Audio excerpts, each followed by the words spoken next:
So this was brought to my attention by one of the listeners of the podcast, Aaron LaLuzerne. And it's something that I actually was not paying attention to, but it seems that the video, the segment, or whatever you want to call it that you're listening to right now, is the 1,000th segment of the Transformers Slag podcast since we've moved to YouTube. Now, I missed the opportunity last year to talk about the 10th anniversary of Transformers Slag, and I figured I might as well use this moment as a way to kind of celebrate that.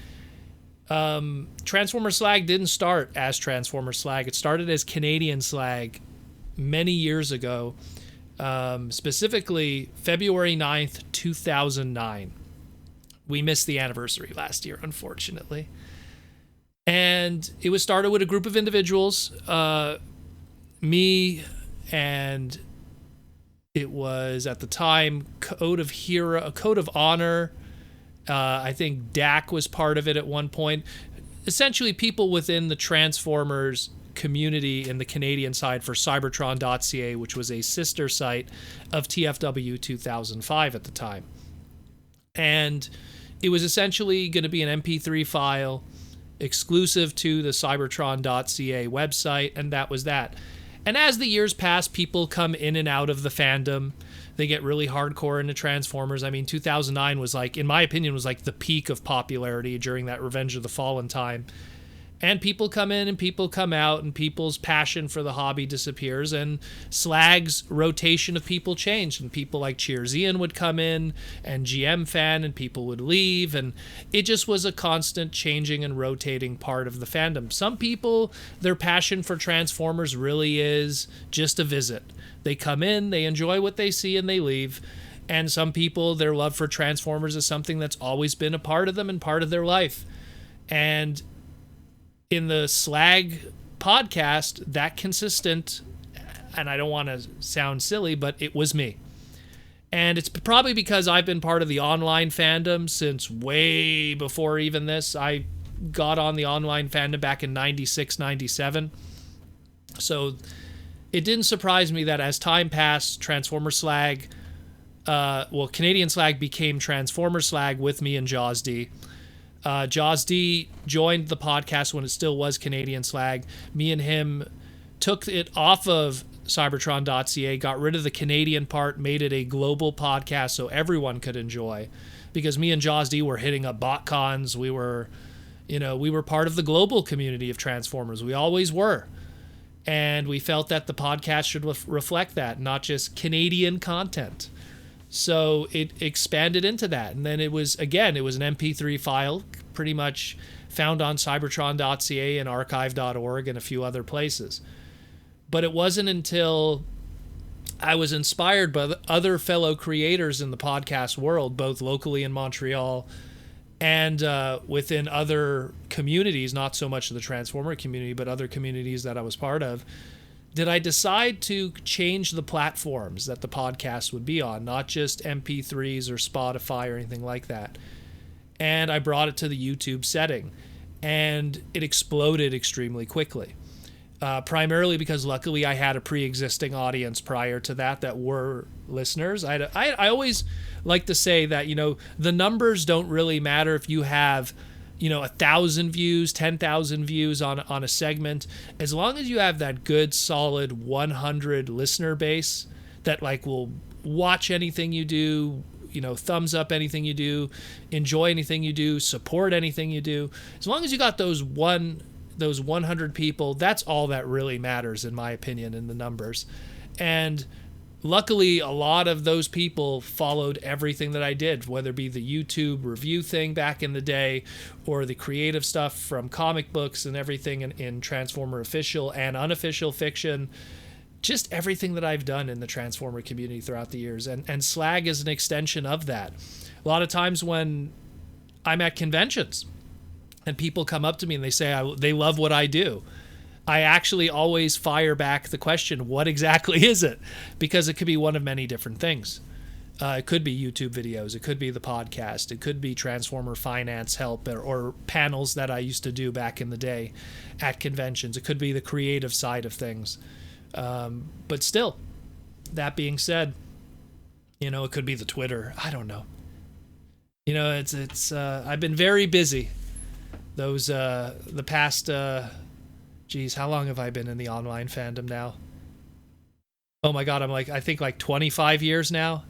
Something like that, 24 years.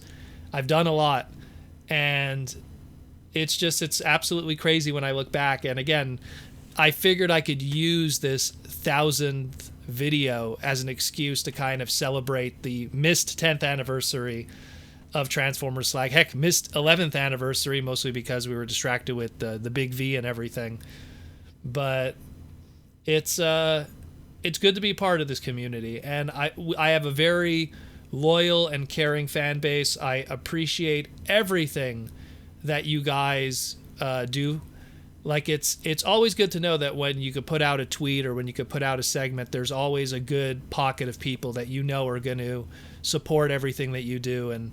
And whether it be the Patreon people, which I'm always grateful for what the Patreon guys do. The Patreon guys especially, and I don't want to shill the Patreon, but it's like, seriously, anyone that's willing to sacrifice, even if it's $1 to $5 of their money a month, because they really enjoy what I do, that's really appreciated. That is really, really appreciated, because, you know, for years and years and years, I felt like I've always been doing this for free. I never did it for money. The Transformer Wiki, updating articles and everything, or whether it be doing panels at TFCon, none of that was with the intent of ever getting anything back. It was always for the intent to educate. And when the podcast was created, especially when it was on cybertron.ca, there was no monetization. There was no way that you're making money from an MP3. You're putting it out there to give people knowledge. And if there's one thing that I've always been kind of associated with within the Transformer fandom, is knowledge. Educated opinions, knowledge, and just experience in all the different venues of the fandom, whether it be creative, whether it be engineering, whether it be finance, whether it be collecting. I've been very blessed to be able to be in all of those different positions. Not to mention, you know, running conventions in my own city and helping run conventions from both a BotCon and a TFCon aspect. And who knows what the future might bring even with that. But I've always been very lucky, and I'm always grateful for all those people that are willing to give a super small part of their paycheck to say, hey, we really appreciate what you do. And I always feel like I could never give enough.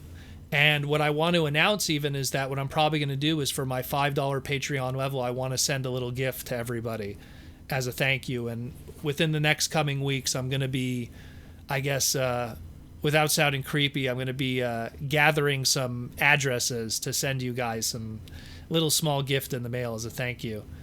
But yeah, it's just been pretty crazy. And when I look back, it's like, I'm just glad that I have such a great group of people that enjoy what I do. And I'll keep doing it.